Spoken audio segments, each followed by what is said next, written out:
Hello everyone and welcome to Reflection Thursday, where every Thursday we look back the week and talk about something that happened. Now, this video is going to be unedited because I wanted to just get my stream of consciousness out by not having to make so many cuts and edit as much. So, with that being said, I've been watching a YouTube channel called Ask a Mortician, who basically gives you the ideas and help of how to do a much more cost-effective way to die, if that makes any sense. Which means like using a natural linen shroud and being covered and putting yourself into the ground, not being embalmed, or even a direct cremation.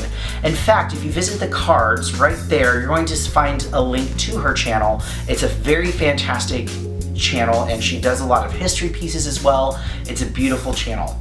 But when I was watching her videos, something hit me and I was kind of nervous about it, and it was the inevitable that my time will come and I will no longer exist. In fact, eventually, all of us will no longer exist. And I mean this in the most nicest way.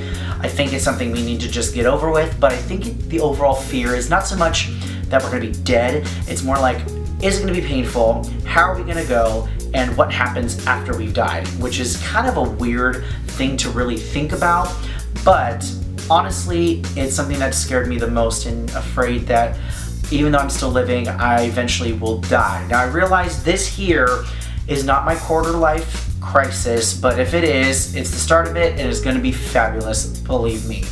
But after thinking about this, I really wanted to think about, how do I wanna go? How do I wanna see my death handled, and what do I think is going to happen when I die? So one, I don't want it to be painful. In fact, I think every single person wants to die in their sleep, in their bed, enjoying themselves, because isn't that the best way to go, to be honest with you?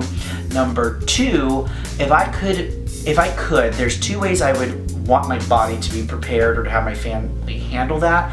One is to just go for a direct cremation, which means basically pick up my body, deliver it to the crematorium, burn, and then just, there you go, suckers. And number three, what do I think is gonna happen at the very end? Honestly, I don't really know, because no one knows what happens after you die. I think that's the great adventure, is what do you see on the other side? And I think that's open to interpretation.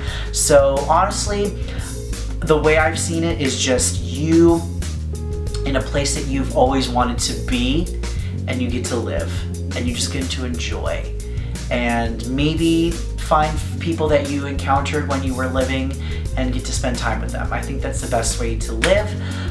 But again, it's just something that will consistently kind of haunt me until I go, which is really weird that I'm afraid of death, seeing as I work at Not Scary Farm.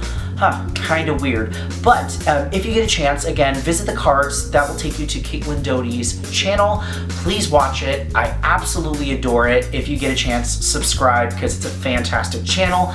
But I want to know from you, what do you want your death to look like? Whether if it's, do you want your death to be painless, painful? How do you want to go? And what do you think is going to happen after you pass on? I'd love to hear your opinions of it. And thank you so much for watching this week's episode of Reflection Thursday. If you liked the video, please don't forget, like and subscribe down below. I release new videos every single Monday, Wednesday, and Thursday. All of my social media links, including the link to Return Home, The Way I See It, and a Musical Monday Spotify playlist, will be located in the description down below. Thank you so much for watching, and as always, my name is Forrest. Remember, pink cake. Woo!